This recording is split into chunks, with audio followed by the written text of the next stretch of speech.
अभी तक की स्टोरी में सीजन 1 और 2 में हमने देखा कि एक लड़की थी जिसका नाम था आसूका, जो कि 30 साल की मिडिल स्कूल टीचर थी और वो तो अपनी लाइफ में बहुत ज्यादा स्ट्रेस थी। फिर भी अपने स्ट्रेस से भागने के लिए वो एक गेम खेला करती थी जिसमें 3 भाई थे, एलेक्स, ओनिक्स और सिट्रिन। और उस गेम में सिर्फ एक ही हीरोइन थी। और जो गेम हमारी हीरोइन खेला करती थी ना, उसके अंदर मारिन और ओनिक्स का कपल था और एलेक्स हमारी हीरोइन का फेवरेट कैरेक्टर था जो कि कहानी में मर जाता है। लेकिन उस गेम पर एक एनिमे बना था और उस एनिमे में जब मारिन और ओनिक्स का कपल बना तो एलेक्स उसकी मौत हो गई और एलेक्स के मरने पर आसूका बहुत ज्यादा रो रही थी। लेकिन तभी जब वो रोते रोते वहां पर सो गई तो तब उसकी आंख खुलती है और वो गेम के अंदर थी, बिल्कुल एलेक्स के सामने। तो तब वो सोचती है क्या मैं सच में इस गेम के अंदर आ गई हूँ, क्या ये सच में गेम ही है। तो तभी जब वो भागती हुई एक जगह पर जाती है तो वो एक फाउंटेन के पास पहुंची थी और उसे याद आता है कि गेम के अंदर ओनिक्स और मारिन पहली बार यहीं पर मिले थे और तभी गेम स्टार्ट हुई थी। तो वहां पर कुछ लोग मारिन को तंग कर रहे थे जिसको बचाने के लिए ओनिक्स ने आना था, लेकिन हमारी हीरोइन वहां पे विलन जैसा ड्रेस पहन के जाती है और उसे खुद ही बचा लेती है।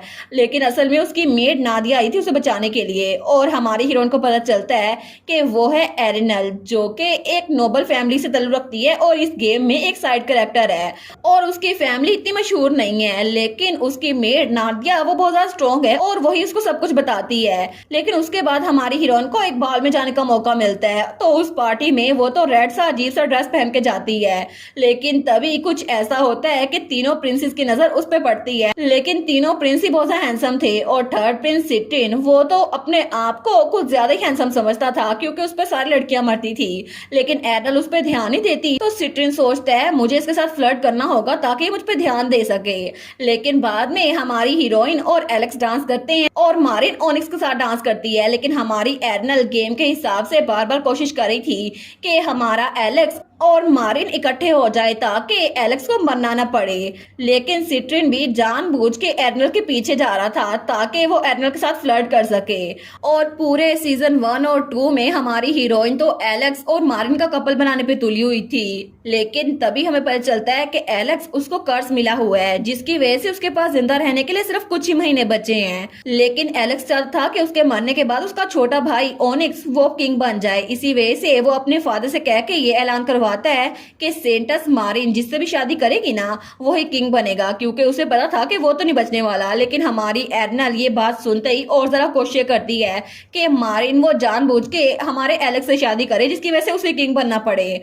लेकिन साथ साथ एलेक्स की हालत कर्ज की वजह से बहुत ज्यादा खराब होती जा रही थी और हमारी एरनल को गेम की वजह से पता था। लेकिन हमारा मेन कैरेक्टर एलेक्स वो तो हमारी हीरोइन एरनल को पसंद करता था और सिट्रिन भी एरनल के साथ दरमियान दरमियान में फ्लर्ट करता रहा था, लेकिन वो उसके लिए इतना सीरियस नहीं था। तभी एलेक्स की हालत बहुत ही ज्यादा खराब हो जाती है और उसको टेंपल में लेके जाया जाता है। लेकिन दूसरी तरफ बाकी सारे लोग मारिन, सिट्रिन, ओनिक्स और एरनल घूमने के लिए आए हुए थे। लेकिन जैसे ही वो लोग टेंपल पहुंचते हैं ना, उन्हें एलेक्स की हालत के बारे में पता चल जाता है। तभी हमारी एरनल सबके सामने झूठ बोलती है कि मुझे एक ख्वाब आया था, मैं फ्यूचर देख सकती हूँ। उसके हिसाब से प्रिंस एलेक्स को सिर्फ ऐसे बचाया जा सकता है रेबलूम फ्लावर के जरिए। हालांकि उसे ये सब कुछ गेम की वजह से पता था। तो सब लोग उससे कहते हैं कि उसको इसका रास्ता पता है, लेकिन सिर्फ हमारी एरनल को ही पता था। तो उसके साथ जाने के लिए प्रिंस सिट्रिन तैयार हो जाता है तो हमारी एरनल भी मान जाती है। लेकिन इस सारे सफर में जब वो लोग रेबलूम फ्लावर लेने के लिए जा रहे थे ना, सिट्रिन बार बार कोशिश कर रहा था कि वो एरनल को अपने प्यार के जाल में फंसाए। फिर भी उसे पता भी नहीं चलता और वो खुद एरनल को पसंद करने लग गया था। आखिर में वो लोग आइस टेम्पल पहुंचते हैं जहां पर उन्हें एक और कैरेक्टर मिलता है जिसका नाम जेन था। लेकिन जेन खुद उस आइस टेम्पल का गार्डियन और एक मैजिशियन था और एरनल अपनी गेम की वजह से वहां पर उस टेम्पल के सारे रास्ते खोल देती है। फिर भी जेन को लगता है कि शायद मैं इसको जानता हूँ क्योंकि जेन की कुछ मेमोरीज गायब थी। तभी वहां पर वो आइस ड्रैगन आता है जो कि खुद बहुत ज्यादा बड़ा था, लेकिन सब लोग उससे डर रहे थे और वो हमारी एरनल को जैसे बहुत ज्यादा पहचानता हो। और उसके बाद वो बिल्कुल छोटू सा बन जाता है और एरनल के साथ अटैच हो जाता है। लेकिन जैसे ही एरनल लोग रेबलूम फ्लावर की फील्ड के पास पहुंचते हैं ना, तो तभी उनपे हमला हो जाता है। उनके साथ जो गार्ड्स आए थे वही उनपे हमला कर देते हैं और उन लोगों पे, उन गार्ड्स पे भी ब्लैक मैजिक यूज हुआ था, जिसकी वजह से वो लोग बाकी सब पे हमला कर रहे थे। लेकिन एरनल जब उनको रोकने के लिए जाती है तो वो उन्हीं को उस आग में फेंक देते हैं जो उन्होंने रेबलून फ्लावर के पास लगाई थी। लेकिन एरनल जैसे उस आग में गिरती है, वहां से उसकी बॉडी में से रोशनी निकलती है और तभी एरनल को वहां पर एक लड़की नजर आती है उसके ख्वाब में, और बार बार कहानी में ये लड़की उसे बार बार नजर आ रही थी। तभी गार्ड का ब्लैक मैजिक वो भी टूट जाता है जैसे ही हमारी एरनल की बॉडी से रोशनी निकलती है और वो आग भी बुझ गई थी। और उसके बाद पता चलता है ये ब्लैक मैजिक करने वाला कोई और नहीं, प्रिंस सिट्रिन यानी कि थर्ड प्रिंस की मदर थी, जो कि सेकंड क्वीन थी और हमारे हीरो यानी कि एलेक्स की स्टेप मॉम। और वो ये सब कुछ सिर्फ इसीलिए कर रही थी ताकि वो सिट्रिन को किंग बना सके। लेकिन वो गार्ड जिनसे ब्लैक मैजिक हटता है ना, वो बाद में उनसे माफी मांगते हैं कि पता नहीं हमें कौन कंट्रोल कर रहा था। और जब वो लोग रेबलून फ्लावर लेकर वापस आते हैं ना, तो एलेक्स को वो रेबलून फ्लावर का नेक्टर पिला के बिल्कुल ठीक कर देती हैं। लेकिन इस दौरान हमारी एरनल वो बेहोश हो गई थी और जैसे वो बेहोश होती है ना, उस दरमियान उसे फिर से वही लड़की अपने ख्वाब में नजर आती है जो बार बार उसे बताती है कि मैं ही तुम्हें यहाँ पर इस दुनिया में लेकर आई हूँ। लेकिन जैसे ही एलेक्स को होश आता है, वो एरनल के बारे में पूछने की कोशिश करता है, लेकिन एरनल तो इस दरमियान बिल्कुल बेहोश थी। लेकिन हमारे एलेक्स को जैसे ही पता चलता है कि एरनल इतनी दूर गई थी उसके लिए फ्लावर लेने के लिए, तो वो तो एरनल को और ज्यादा पसंद करने लग गया था और वो तो हमारी एरनल के पीछे पागल हो रहा था। लेकिन जैसे ही एरनल होश में आती है, वो एलेक्स को देखने के लिए वहां महल में आती है, तो वहां पर इतने सारे रेबलून फ्लावर्स में से सिर्फ एक ही बचा हुआ था। तो एलेक्स वो रेबलून फ्लावर हमारी हीरोइन को दे देता है और वो उससे पूछता है कि आखिर आप मेरी इतनी फिक्र क्यों कर रही थी। एक तरह से वो भी उससे फ्लर्ट करा था। लेकिन इसी दरमियान एरनल, एलेक्स और सिट्रिन, इन तीनों के दरमियान लव ट्रायंगल बन जाता है, जहां पर सिट्रिन वो भी एरनल को पसंद करने लग गया था। लेकिन इस दौरान वहां पर मीटिंग होती है और सब लोग किंग से कहते हैं, आपने सारे लोग के सामने शर्त रखी थी कि सेंटस मारिन जिससे शादी करेगी वही किंग बनेगा, इसी वजह से ऐसा ही किया जाए। और ये बात करता है ड्यूक कैम्बल, जो था सिट्रिन का ग्रैंडफादर, और असल में ये वही इंसान था जो कि सिट्रिन की मदर को मजबूर करा था ब्लैक मैजिक यूज करने के लिए। और वो नहीं चाहता कि एलेक्स किंग बने, वो चाहता था कि उसका ग्रैंडसन यानी कि सिट्रिन वो किंग बने। और टोटली यहाँ पर 3 फैक्शन थे। एक था क्वींसबेरी जो एलेक्स और ओनिक्स की मदर का था, जो फर्स्ट क्वीन थी और ओनिक्स के पैदा होने के कुछ अरसे बाद ही वहां से गुजर गई थी। सेकंड फैक्शन था कैम्बल का, जो सिट्रिन की मदर के फादर का था। थर्ड फैक्शन था न्यूट्रल, जो किसी की साइड नहीं लेते थे। और बार बार क्वींसबेरी और कैम्बल के दरमियान यही बात हो रही थी कि किंग कौन बनेगा। लेकिन दूसरी तरफ एरनल तो बार बार मारिन और एलेक्स का कपल बनाने पे तुली हुई थी। वो चाहती थी कि एलेक्स वो जिंदा रहे, लेकिन इस दौरान वो बहुत अजीब सी हरकतें करती है और दरमियान में सिट्रिन भी उससे फ्लर्ट करता रहता है। लेकिन एलेक्स वो अपने छोटे भाइयों से बहुत ज्यादा प्यार करता था और वो ये बात भी जानता था कि उसका छोटा भाई ओनिक्स वो सेंटस मारिन से प्यार करता है, इसी वजह से वो उनके दरमियान में आ जाता था। लेकिन हमारी हीरोइन वो तो ओनिक्स को भी अपने साथ मिला लेती है कि हम दोनों कपल बनने की एक्टिंग करते हैं, इसी वजह से सेंटस मारिन वो एलेक्स से शादी करेगी और वो किंग बन जाएगा। और ओनिक्स भी अपने भाई के लिए ये बात मान जाता है, लेकिन थोड़ी देर में उसको एहसास हो जाता है कि वो मारिन के बगैर रह नहीं सकता। और इसी दौरान सिट्रिन की मॉम उसे बता देती है कि वही ब्लैक मैजिक यूज कर रही थी और उसी ने उसके भाई एलेक्स को कर्ज दिया था। और अगर जिसको कर्ज दिया जाए उसका असर उस इंसान पे भी होता है जिसने कर्ज दिया हो। और अब एरनल की वजह से उसका प्लान फेल हुआ था, तो उसने सेकंड कर्ज एरनल को दिया था और इस वजह से उसकी अपनी बॉडी भी बहुत ज्यादा खराब हो रही थी। लेकिन सिट्रिन अपनी मॉम की बात सुनकर बहुत ज्यादा हैरान हो गया था और तभी उसकी मॉम उसको एक ब्लैक मैजिक की बनी हुई तलवार देती है। वो कहती है इसको इस्तेमाल करो और वो करो जो तुम्हें चाहिए। लेकिन सिट्रिन उस ब्लैक मैजिक के अंडर आ जाता है और उसकी जहनी हालत भी खराब हो गई थी, तो वो उसे लेता है और ओनिक्स को मारने की कोशिश करता है। लेकिन ओनिक्स तो बहुत ही ज्यादा जख्मी हो गया था। लेकिन दूसरी तरफ एरनल, जिसपे वो कर्ज चढ़ चुका था, उसको बचाने के लिए सिर्फ एक ही रेबलून फ्लावर था। तो एलेक्स जैसे उसके कमरे में आता है तभी उसे पता चल जाता है कि हमारी हीरोइन उसको कितना पसंद करती है। लेकिन अभी उनकी बात हो रही थी तभी उनको पता चलता है कि ओनिक्स वो भी बिल्कुल मरने वाला है। तो एरनल वहां पर आती है, लेकिन वो इकलौता रेबलून फ्लावर वो ओनिक्स की जान बचाने के लिए दे देती है और एरनल की हालत बहुत ही ज्यादा खराब हो रही थी। इस दरमियान बार बार सिट्रिन ब्लैक मैजिक के अंडर आ रहा था। वो कभी होश में आता है और कभी फिर से बेकाबू हो रहा था और इसी दौरान उसे अपने आप से नफरत होने लग जाती है। लेकिन हमारी हीरोइन वो उसको बचाने के लिए वहां पर जाती है, उसको तसल्ली देती है। लेकिन उसी के सामने एरनल बेहोश हो गई थी। लेकिन प्रिंस सिट्रिन पर फिर से ब्लैक मैजिक वो काबू पा लेता है। वो सोचता है मुझे अपनी मदर को मारना होगा जो ब्लैक ब्लैक मैजिक यूज कर रही है। लेकिन तभी वो अपनी मदर को मारने के लिए जाता है और दूसरी तरफ हमारी एर्नल उसके ख्वाब में एक बार फिर से वही लड़की आती है जो उसे बता लेती है कि प्रिंस सिट्रिन अपनी मॉम को मारने के लिए जा रहा है। तो तभी हमारी एर्नल जब उसको होश आता है तो उसके पास वही आइस ड्रैगन आ गया था जो उसे बताता है ज़ेन पे भी हमला हो गया है और वहां पे रेबलून फ्लावर को फिर से खत्म करने की कोशिश की जा रही है। लेकिन इस बार मारिन और ओनिक्स वो वहां पर जाते हैं रेबलून फ्लावर को लेने के लिए और ब्लैक मैजिक सिट्रिन को बार बार मजबूर करा था वो अपनी मॉम को मार दे। लेकिन जैसे ही हमारी एर्नल एक बार फिर से उसको बचाने के लिए जाती है तो वो और सिट्रिन दोनों एक और जगह फंस गए थे। वहां पर एक बार फिर से हमारी हीरोइन को वही लड़की नजर आती है जो उसके ख्वाब में आई थी।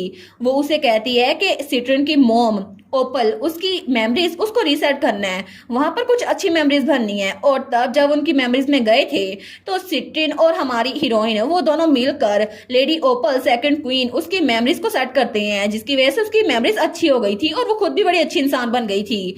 लेकिन जैसे वो उस मेमोरी से बाहर आते हैं ना तो तभी एर्नल उसकी हालत बहुत ज्यादा खराब हो गई थी। लेकिन तभी दूसरी तरफ से रेबलून फ्लावर लेकर ओनिक्स, मारिन और ज़ेन तीनों वापस आ गए थे। तो वो हमारी हीरोइन को बचाने की बहुत ज्यादा कोशिश करते हैं कि उस पर कर्स ना फैले। लेकिन वो जितने रेबलून फ्लावर लेकर आए थे ना वो सारे के सारे यूज करके देख लेते हैं लेकिन कुछ नहीं होता और एक आखिरी रेबलून फ्लावर बच गया था। तो सिट्रिन वो रेबलून फ्लावर अपनी मदर को देता है। वो कहता है मदर प्लीज इस रेबलून फ्लावर को आप यूज करें क्योंकि अगर आप इसको यूज करेंगी तो जिसने कर्ज दिया है अगर वही ठीक हो गया तो जिसको कर्ज दिया गया वो भी ठीक हो जाएगा। तो सिट्रिन की मॉम उस रेबलून फ्लावर को यूज करती है तो उसी के साथ एर्नल वो भी होश में आ गई थी और तब फाइनली ये कर्ज खत्म हो गया था। और इसके साथ साथ सिट्रिन का ग्रैंडफादर जो कि सारी मुसीबत की जड़ था उसको भी गिरफ्तार कर लिया गया था। और ऐसा लग रहा था कि कहानी यहीं पर खत्म हो जाएगी लेकिन अभी तो कहानी बहुत ज्यादा बाकी है। तो अब आगे सीजन 3 की शुरुआत होती है और हमारी हीरोइन आसूका यानी कि एर्नल वो फिर से अपने ख्वाब में थी। वो सोचती है ये दुनिया खत्म नहीं होगी, सब कुछ ठीक हो गया है, मुझे लगता है अब कुछ भी बाकी नहीं रहा। लेकिन आखिर वो लड़की वो थी कौन, कहीं ऐसा तो नहीं। तभी उसे फिर से उस लड़की की आवाज आती है। वो कहती है ये तुम्हारे लिए आफ्टर ऑल। हमारी हीरोइन कहती है थैंक यू सो मच। तो वो लड़की हमारी हीरोइन से कहती है तुम्हारी वजह से प्रिंस सिट्रिन और लेडी ओपल बच सके, तुम अब कैसा फील कर रही हो। हमारी हीरोइन कहती है बहुत ज्यादा अजीब, लेकिन ऐसा लगता है बहुत सारे साल हो गए हैं, मेरी बॉडी कभी भी इतनी हेल्दी नहीं थी, मैं बिल्कुल अच्छा महसूस कर रही हूँ। क्योंकि जब मैं एर्नल के बॉडी में यहाँ पर पहुंची थी तब मुझे बिल्कुल भी अच्छा नहीं लग रहा था, शायद बहुत ज्यादा अनकंफर्टेबल था। तो तब वहां पर वही लड़की उसके हाथ पे हाथ रखते हुए कहती है अब इसको हम ठीक नहीं कर सकते, कभी कभार तुम्हें ऐसा लगता होगा ना कि तुम स्मार्ट शो की वजह से बेहोश हो गई हो। हमारी हीरोइन कहती है क्या तुम उन इंसिडेंट की बात कर रही हो, वो तो इसलिए नहीं था क्योंकि मेरा फेवरेट मेरे बिल्कुल करीब था और उसकी रेडियंस बहुत ज्यादा डेजलिंग थी। वो कहती है जिस वजह से तुम बेहोश होती थी वो इसलिए था क्योंकि तुम्हारी सोल एर्नल की बॉडी में है, वो स्टिमुलेशन को बर्दाश्त नहीं कर सकती। लेकिन क्या तुम्हें इस बारे में पता है, मैंने तुम्हें चूज किया था, क्या तुम्हें नहीं पता इस दुनिया में लाने वाली तुम्हें मैं ही थी। लेकिन आसूका तुम्हें यहाँ पर इस दुनिया में लाने का एक ही मकसद था कि तुम्हें यहाँ पर ब्लैक मैजिक का खात्मा करना होगा। मैंने तुम्हें टेस्ट किया और कंफर्म किया, तुम सच में वही इंसान जिसको मैं ढूंढ रही थी। और इसी वजह से अभी मैं तुम्हें जो बता रही हूँ इस दुनिया को बचाने के लिए बहुत ज्यादा इम्पोर्टेंट है, प्लीज मेरी बात को एक्सेप्ट कर लो। तुम्हें ज़ेन की मेमोरीज लौटानी होगी, जैसे ही ज़ेन की मेमोरीज वापस आएंगी तुम्हें अपने सवालों का जवाब मिल जाएगा। और तभी दूसरी तरफ हमें वहां पर टेम्पल का सीन दिखाया जाता है जहाँ पे मारिन हमारी हीरोइन के पास बैठी हुई थी। तो हमारी एर्नल एक बार फिर से बेहोश थी। तभी वहां पर नादिया आती है हमारी हीरोइन की मेड। वो कहती है लेडी मारिन क्या अभी भी लेडी एर्नल उठी नहीं है। तो वो कहती है नहीं, उस दिन जब वो उठी थी हमें लगा था सब कुछ ठीक हो गया है लेकिन उसके बाद वो फिर से बेहोश हो गई, तकरीबन एक हफ्ता हो गया है। तो नादिया कहती है लेकिन पहले भी इनकी हालत बहुत ज्यादा खराब थी, तकरीबन तब ये 3 हफ्तों तक नहीं उठी थी, मुझे लगा था पता नहीं ये कब उठेंगी। तो मारिन कहती है क्या एर्नल के साथ बचपन से यही मसला था। वो कहती है स्टार्ट से लेकर अब तक, बचपन से लेकर अब तक वो बहुत ज्यादा कमजोर थी और वो हमेशा बीमार रहा करती थी। तो मारिन कहती है एर्नल मेरी बहुत ज्यादा अच्छी दोस्त है, एक सेंटेंस के तौर पर मैं हमेशा उसको हील करने के लिए तैयार रहूंगी। तो नादिया कहती है जी आप बिल्कुल ठीक कह रही हैं, लेकिन एक दिन पता नहीं कैसे वो तो बहुत ज्यादा बीमार पड़ गई और उसके बाद से इनकी हालत और ज्यादा खराब होने लग गई, पहले ही इतने दिन बेहोश नहीं रहा करती थी। तो मारिन कहती है किस दिन। तो नादिया कहती है जिस दिन वो आपसे स्क्वायर में मिली थी फाउंटेन के पास जब कुछ लोग आपको तंग कर रहे थे। तो मारिन कहती है क्या उस दिन? वो कहती है बिल्कुल, जब मैं उनको फाउंटेन के पास लेने के लिए गई तो उन्होंने कहा उनकी मेमोरीज पिछली वो सारी की सारी गायब हो गई हैं। मारिन कहती है मेमोरीज? वो कहती है लेकिन क्या वजह है? तो नादिया कहती है डॉक्टर ने कहा कि उनके सर पे चोट लगी थी इसी वजह से। तो मारिन कहती है अच्छा ये हुआ था, शायद इसी वजह से उन्हें मैं याद नहीं थी, उनकी याददाश्त चली गई है। तो नादिया कहती है लेकिन उन्होंने कहा था कि मैं उनकी याददाश्त जाने की बात को सीक्रेट रखूं, ये बात किसी को पता ना चले। तो मारिन कहती है लेकिन क्यों? तो नादिया कहती है शायद वो चाहती नहीं थी कोई उनके लिए फिक्रमंद हो, क्योंकि लेडी एरिनल तो बहुत ही जरा अच्छी हैं, बहुत ज्यादा जेंटल है।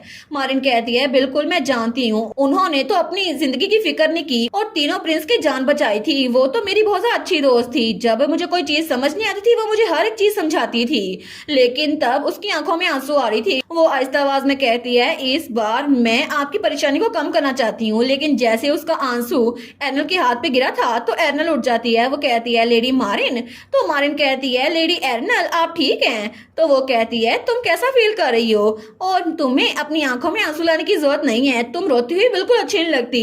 लेकिन तभी नादिया भागकर बाहर चली गई थी। वो कहती है मैं हाई प्रीस्ट को बुलाकर लाती हूँ। हमारी हीरोइन उठते हुए कहती है नादिया तुम कहाँ भाग रही हो और आखिर ये कौन सी जगह है, क्या ये मेरा घर है या फिर महल? तो मारिन कहती है नहीं असल में ये टेम्पल है, हमें बताया गया है कि आप भी सेंटस बन सकती हैं। हमारून कहती है क्या सेंटस? वो कहती है बिल्कुल, आपको फ्यूचर के ख्वाब आते हैं ना, इसी वजह से आप में भी सेंटस बनने की पूरी एबिलिटीज हैं। हमारून कहती है अच्छा। वो कहती है लेकिन अगर आप इसको पसंद नहीं करती तो फिर आप मना कर सकती हैं, कोई भी आप पे जोर जबरदस्ती नहीं करेगा। तो एर्नल कहती है थैंक यू मेरे बारे में फिक्रमंद होने के लिए, लेकिन मैं बिल्कुल ठीक हूँ, बल्कि मुझे लगता है कि ज्यादा ठीक रहेगा। तो तभी वहाँ पे हाई प्रीस्ट और जेन दोनों वहाँ पर आते हैं। तो हाई प्रीस्ट कहता है मुझे माफ कीजिएगा, जैसे ही आप उठी हैं मैं यहाँ पर आ गया, लेकिन हमें आपके फ्यूचर के बारे में पूछना है। वो कहती है बिल्कुल, मुझे भी आपसे इस बारे में बात करनी थी। तो एर्नल सोचती है क्योंकि जो प्रॉमिस मैंने वहाँ पर उस लड़की के साथ किया था मुझे वो पूरा करना है। दूसरी तरफ हमें हमारे हीरो का ऑफिस दिखा जाता है। तो वहाँ पर कोई कहता है योर हाइनेस मैंने तो आपके सारे के सारे डॉक्यूमेंट्स जो आपने रिक्वेस्ट किए थे उनको मैनेज कर लिया है। तो हमारा हीरो वहाँ पे चाय पी रहा था। वो कहता है और जो इन्वेस्टिगेशन का मैंने कहा था? तो हैरी उसका असिस्टेंट कहता है जी मैंने उसके बारे में पता करवाया है। लेडी एरिनल फोक्स नाइट फैमिली की इकलौती बेटी हैं और उनके पेरेंट्स तो काफी सालों से कैपिटल में लौटे नहीं, इसी वजह से वो सोशल इवेंट्स को अटेंड नहीं करते और लोग उनको फैंथम काउंट फैमिली भी कहते हैं क्योंकि वो ज्यादातर सोशल गैदरिंग्स में आते नहीं हैं। हमारा हीरो कहता है तुम्हें पता है वो किस फ्रैक्शन से ताल्लुक रखती हैं? वो कहता है नहीं मुझे इस बारे में कोई इन्फॉर्मेशन नहीं मिली। हमारा हीरो कहता है ठीक है। वो सोचता है एरिनल फोक्स नाइट, वेल मैं सच में चाहता हूँ कि वो मेरी वाइफ बन जाए। मैं सच में फ्यूचर किंग बनने के साथ साथ उनको अपने साथ रखना चाहता हूँ, इसी वजह से मैं पूरी इन्फॉर्मेशन इकट्ठी कर रहा हूँ ताकि उन्हें अपनी क्वीन बनाने के लिए सबको कन्विंस कर सकूं और अगर उनको पता चल गया क्या वो मुझे नापसंद करेंगी। लेकिन अब जबकि ड्यूक कैम्बल की रिबेलियन की वजह से सिर्फ एक ही फैक्शन रह गया है तो अब ज्यादा मसला होगा। इसके अलावा जो विच इस सब के पीछे थी उसको कैद कर दिया गया है। तो अब कैम्बल फैक्शन के जाने के बाद न्यूट्रल फैक्शन के लोग मुझ पे जोर दे रहे हैं कि मैं नेबरिंग कंट्री की किसी प्रिंसेस से शादी कर लूं ताकि किंग बन सकूं, और अगर मैं एरिनल से पहले ना मिला होता तो शायद मैं इस आइडिया को मना ना करता, लेकिन अब मैं पीछे नहीं हटूंगा चाहे कुछ भी करना पड़े। मैं सच में लेडी एरिनल के अलावा किससे शादी नहीं करूंगा। तभी वहाँ पे दरवाजे पे दस्तक होती है, कोई आते हुए कहता है excuse me your highness Alexandrite, असल में आपकी मीटिंग का टाइम हो गया है। तो हमारा हीरो उठते हुए कहता है मैं समझ गया। तो हमारा हीरो सोचता है आज की मीटिंग का टॉपिक मैं जानता हूँ, असल में सिर्फ दो ही टॉपिक है, कैम्बल फैक्शन के बारे में और दूसरा मेरी मैरिज के बारे में। तो तभी वो वहाँ ट्रेनिंग ग्राउंड से गुजरा था तो उसका असिस्टेंट हैरी भी उसके पीछे डॉक्यूमेंट्स लेकर आया था। लेकिन जैसे ही हमारे हीरो की नजर वहाँ ट्रेनिंग ग्राउंड में बढ़ती है तो वहाँ पे सिट्रिन एक नाइट के साथ ट्रेनिंग कर रहा था और सिट्रिन तो बहुत ज्यादा मेहनत कर रहा था। तो हमारा हीरो सोचता है आज की मीटिंग में ये बात भी डिस्कस होगी कि थ्रोन किसको मिलना चाहिए, मुझे, ओनिक्स को या फिर सिट्रिन को। तो सिट्रिन को प्रैक्टिस करता हुआ देखकर हमारा एलेक्स वो सोचता है तब से लेकर अब तक सिट्रिन बहुत ज्यादा चेंज हो गया है। उस वक्त जब सब कुछ खत्म हुआ तो उसने हमसे माफी मांगी, उसने कहा मुझे माफ कर दे ब्रदर ओनिक्स, मैं बहुत ज्यादा गलत था। उसने तो पहले जिंदगी में कभी हमसे माफी नहीं मांगी थी, लेकिन उसने उस बार कहा था मैं बिल्कुल नहीं भागूंगा, मुझे स्ट्रॉन्ग बनना है और मैंने उसके चेहरे पे एक्सप्रेशन कभी नहीं देखे थे। तो ओनिक्स उसके पास जाता है, वो कहता है अगर तुम्हें नाइट बनना है ना तो मैं तुम्हें खुद से ट्रेन करूंगा। और ओनिक्स ने उसकी माफी को कबूल कर लिया, लेकिन मुझे अपने अंदर कुछ कॉम्प्लिकेटेड महसूस हो रहा था। सिट्रिन वो जो बदला था ना, ये तो इसीलिए था क्योंकि वो इसमें इन्वॉल्व थी, लेडी एरिनल। और मैं ये बात भी जानता था कि सिट्रिन के साथ कुछ ना कुछ हुआ होगा, और उन दोनों के दरमियान जब मैं वहां पर नहीं था तो कुछ चेंज हुआ था। शायद सिट्रिन वो भी लेडी एरिनल को पसंद करता है। एक बड़े भाई के तौर पर मैं उसकी ग्रोथ देखकर बहुत ज्यादा खुश हूँ कि वो एक नाइट बनना चाहता है, खुद पे मेहनत कर रहा है। लेकिन एज अ मैन मुझे उससे थोड़ी जेलसी हो रही है। मैं सच में अपने भाई से लेडी एरिनल को नहीं हारना चाहता। इस वक्त मुझे सबसे ज्यादा सिट्रिन की ग्रोथ से डर है, क्योंकि लेडी एरिनल मेरा बहुत ज्यादा इंपॉर्टेंट है और मेरा भाई भी। और तभी थोड़ी देर बाद हमें मीटिंग का सीन दिखा जाता है, जहां पर आधी चेयर्स वो खाली पड़ी हुई थी। तो तभी वहां पर किंग कहता है थैंक यू सो मच यहाँ पर गैदर होने के लिए। आज जो मैं डिस्कस करना चाहता हूँ वो ब्लैक मैजिक का इंसिडेंट है। तो तभी हमारा एलेक्स वहां पर खाली चेयर्स की तरफ देखता है। वो सोचता है कैम्बल फैमिली सारे के सारे डिबेलिंग की वजह से यहाँ से जा चुकी हैं। तो एम्पर खड़ा होता है और सबके सामने झुकते हुए कहता है मुझे माफ कर दे। तो सब लोग कहते हैं क्या योर मैजेस्टी आप माफी क्यों मांग रहे हैं। तो तब किंग कहता है असल में ये सिचुएशन सिर्फ इसी वजह से हुई क्योंकि मैंने ट्रेडिशन के ऊपर लव को चुना। अगर मैं लव मैरिज ना करता तो तब मेरी वाइफ वो यहाँ से ना जाती। ब्लैक मैजिक की वजह से मेरी वाइफ की जान चली गई, और मेरी सेकंड मैरिज वो भी बहुत ज्यादा ट्विस्टेड थी। मेरे साथ जो लोग भी थे सबकी जान खतरे में थी, और मेरे बेटे की जान भी इसी वजह से खतरे में आई। इसी वजह से जब सब कुछ सेटल हो गया तो फिर मैं थ्रोन से नीचे उतर जाऊंगा। तो बाकी लोग कहते हैं क्या आप तब छोड़ देंगे। तो तब एम्पर कहता है ठीक है एलेक्स अब तुम्हारी बारी। तो एलेक्स खड़ा होते हुए कहता है सबसे पहले मुझे कैम्बल फैक्शन के बारे में बात करने दें। इस वक्त सबका इंटरव्यू चल रहा है, हम सबको इन्वेस्टिगेट कर रहे हैं। ऐसा लगता है कि सारे के सारे ब्लैक मैजिक के अंडर थे, लेकिन ये बात बिल्कुल नहीं बदलती। उन्होंने रिबेलियन में पार्टिसिपेट की है, इसी वजह से उनको उनके क्राइम्स की पनिशमेंट मिलेगी। तो वो कहता है हैरी सारे के सारे लोगों को उनकी पोजीशन के हिसाब से इन्वेस्टिगेट करो। हैरी कहता है जी मैं समझ गया। तो हमारा हीरो कहता है इसके अलावा ड्यूक कैम्बल के बारे में हमने उनको गिरफ्तार कर लिया है, और जहां तक इस सब की बात है वो खुद जानबूझकर ब्लैक मैजिक यूज करवा रहे थे। उन्होंने ना सिर्फ मेरी mother first queen Lapis lazuli उनकी जान ली, बल्कि उनकी अपनी वाइफ की जान भी इसी वजह से गई थी। और उन्होंने अपनी बेटी को यानी कि सेकंड क्वीन ओपल को भी ब्लैक मैजिक यूज करने के लिए ब्लैकमेल किया, और इसी वजह से उनके क्राइम्स बहुत ज्यादा है। तो बिना किसी ट्रायल के उनकी डेथ पेनल्टी वो तो अनअवॉइडेबल है। और इसके अलावा सेकंड क्वीन, हालांकि ये बात सच है कि उनके फादर ने उनको ऑर्डर दिया था, लेकिन उन्होंने खुद से ब्लैक मैजिक यूज किया है, ये बात बदल नहीं सकती। इसके अलावा जिस सिचुएशन में हम उनको जज करेंगे उस हिसाब से उनको पनिशमेंट दी जाएगी। तो तब तक वो परमानेंटली एक जगह पर बंद रहेंगी। तो तभी उनमें से एक हाथ खड़ा करते हुए कहता है प्रिंस सिट्रिन के बारे में क्या। बाकी लोग कहते हैं वो ना सिर्फ ड्यूक कैम्बल की फैमिली से हैं, बल्कि उन्होंने अपने भाई प्रिंस ओनिक्स को मारने की भी कोशिश की थी। तो हमारा ओनिक्स कहता है नहीं उसने मुझे मारने की कोशिश नहीं की थी, वो ब्लैक मैजिक के अंडर था। दूसरे लफ्जों में कहें तो ये सब कुछ उसकी गलती नहीं है, मुझे बस उसको ट्रेन करने की जरूरत है। वो लोग कहते हैं ठीक है अगर आप खुद विक्टिम होकर इसके बावजूद कुछ नहीं कहना चाहते तो हम भी कुछ नहीं कहेंगे। तो हमारा हीरो कहता है सिट्रिन अभी भी एक माइनर है, इसी वजह से हम उसको पनिशमेंट नहीं दे सकते। अब वो पूरी कोशिश कर रहा है अपने आप को बदल ले, लेकिन ना सिर्फ वो एक रॉयल के तौर पर बल्कि एक इंसान के तौर पे अपने आप को बदल रहा है। तो मैं उम्मीद करता हूँ आप लोग थर्ड प्रिंस सिट्रिन उस पर ट्रस्ट करेंगे और उसको सपोर्ट करेंगे। वो लोग कहते हैं जी हम समझ गए योर हाइनेस। लेकिन तभी उनमें से एक हाथ खड़ा करते हुए कहता है क्या मैं एक चीज पूछ सकता हूँ। हमारा हीरो उसकी तरफ देखते हैं, वो कहता है आप तो मार्कस हर्बेरियन है ना। तो वो था मार्कस उलेसिस हर्बेरियन। वो कहता है क्या आपको अजीब नहीं लग रहा कि मैं जो कि न्यूट्रल फैक्शन से है अपना ओपिनियन दे। हमारा वो कहता है बिल्कुल भी नहीं। वो सोचता है न्यूट्रल फैक्शन ये तो दोनों फैक्शन में से किसी से भी नहीं है, ना क्वींसबेरी से ना ही कैम्बल से, बल्कि ये न्यूट्रल है और जिस तरह की सिचुएशन हो उसी तरह ही उस फैमिली को सपोर्ट करते हैं। लेकिन लास्ट ड्यूकल फैमिली असल में न्यूट्रल फैमिली लेडी मारन उसी फैमिली से ताल्लुक रखती है। तो शायद ये इस बात पे जोर देगा कि मैं लेडी मारन से शादी कर लूं। और तो और मार्कस हर्बेरियन ये तो अपनी क्लास में टॉप ग्रेजुएट था। हमारा हीरो कहता है आप मुझे अपना ओपिनियन दे, मैं इसको सुनूंगा। वो कहता है ये ओपिनियन तो नहीं है, लेकिन मैं बस सिचुएशन के बारे में सोच रहा था। हमारा हीरो कहता है कि सिचुएशन के बारे में। वो कहता है यही रूमर कि फोक्स नाइट फैमिली की बेटी जिसके पास क्वालिफिकेशन नहीं है उसको भी सेंटेंस के तौर पर चुना जा रहा है। क्या आप ये इसलिए नहीं कर रहे ताकि आप उसको अपनी क्वीन बना सकें? तो ओनिक्स कहता है तुम्हारी हिम्मत कैसे हुई? तो हमारा हीरो भी उसको बड़ा घूर के देखता है। लेकिन दूसरी तरफ हमें टेंपल का सीन दिखाया जाता है जहाँ पर सब लोग ही थे। तो हाई प्रीस्ट कहता है कि आप रिपीट कर सकती है आपने क्या कहा? हमारी एरनल कहती है अगर मुझे सच में व्हाइट मैजिक को प्रैक्टिस करना है तो प्लीज आप मुझे सिखाएं सर ज़ेन।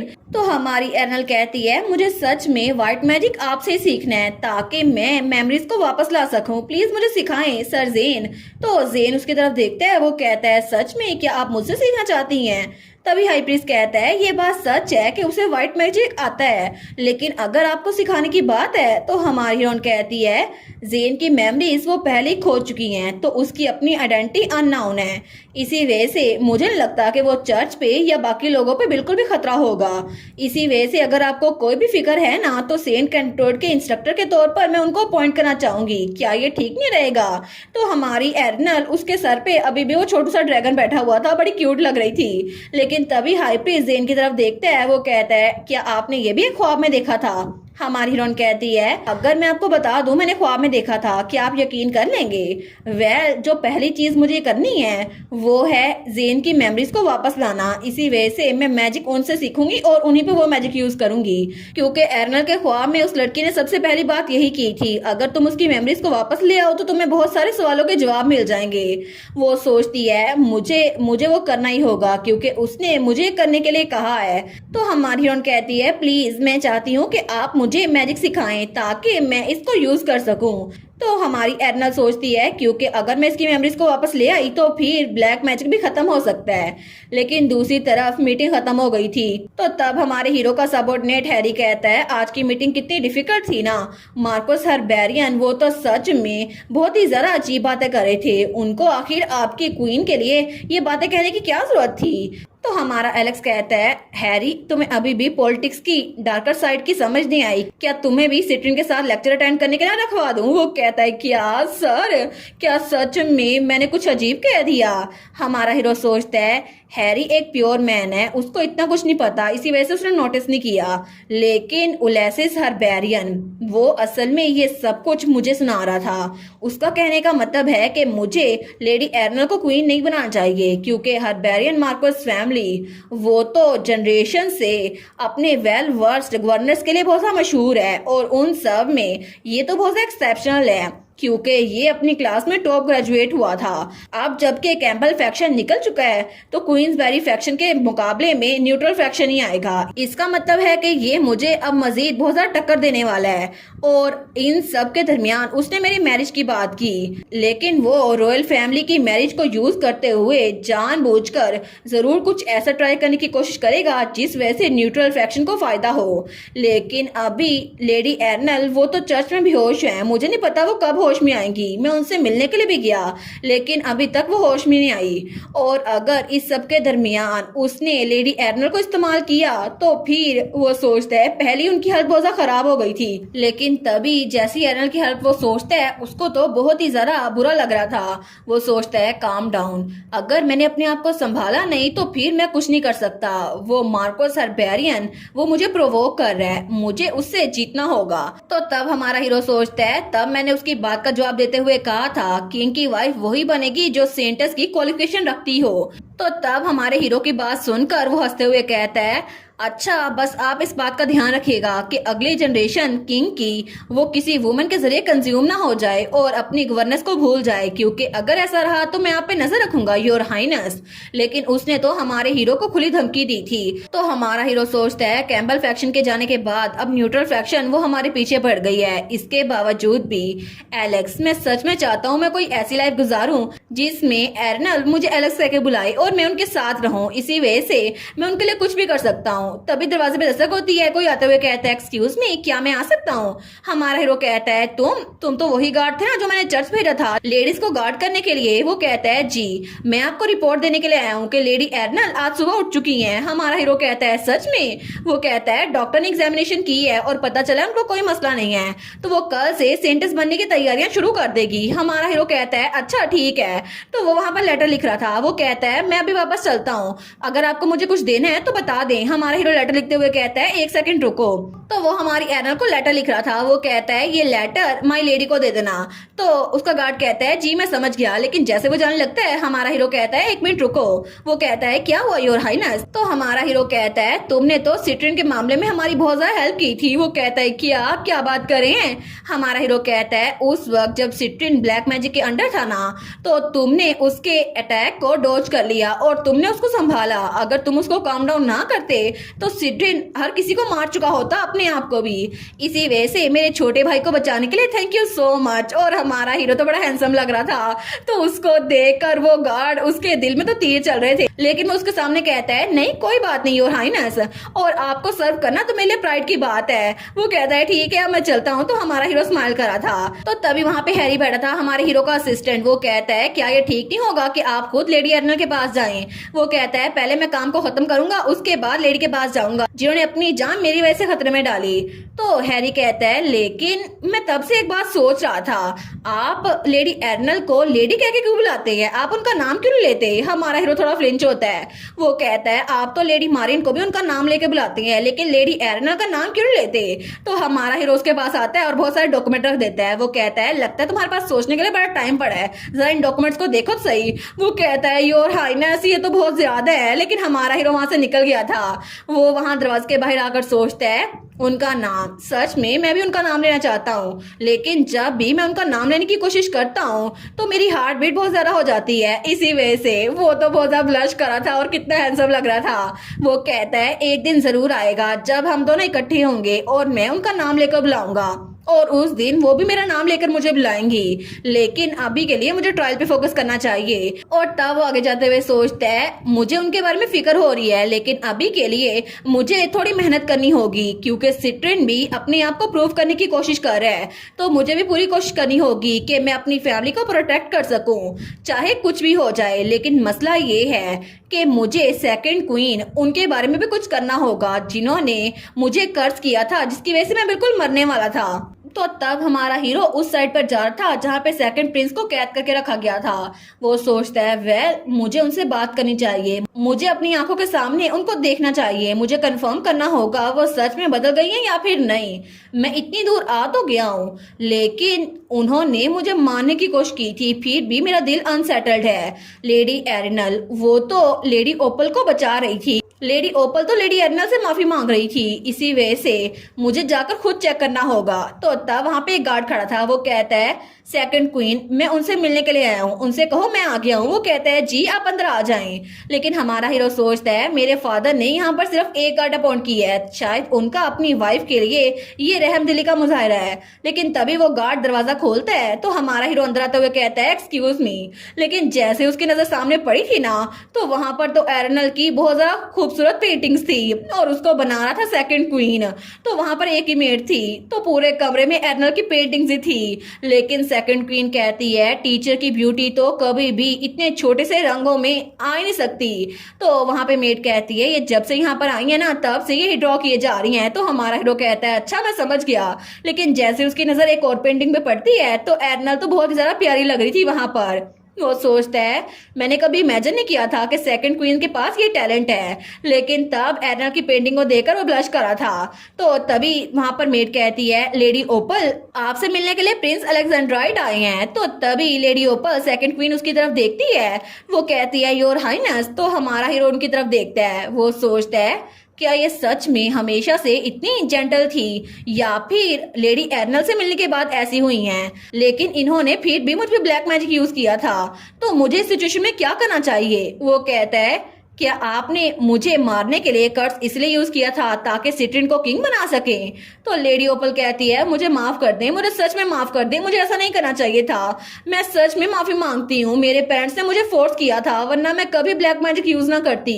और आपकी लाइफ को खतरे में डालने के लिए और अपने प्यारे बेटे के प्यारे भाई की लाइफ को खतरे में डालने के लिए मुझे सच में माफ कर दें। मैं वादा करती हूँ दोबारा ऐसा कभी कुछ नहीं होगा। तो हमारा हीरो सोचता है क्या ये सच में इस औरत की ट्रू सेल्फ है। लेकिन तब वो स्माइल करते हुए कहता है आपकी माफी मैं इसको कबूल करता हूँ। अगर लेडी एर्नल को आप पे यकीन है तो फिर मुझे भी आप पे यकीन है। और उसके बदले में लेडी एर्नल के इस पेंटिंग की कसम खा के कहें कि आप दोबारा भी ब्लैक मैजिक कभी यूज नहीं करेंगी। वो कहती है मैं कसम खाती हूँ। हमारा हीरो कहता है तो फिर मैं ब्लैक मैजिक के विक्टिम के तौर पे नहीं बल्कि इस कंट्री के फर्स्ट प्रिंस के तौर पर यहाँ पर पूरी कोशिश करूंगा कि आपकी सजा उसको कम करवाया जा सके।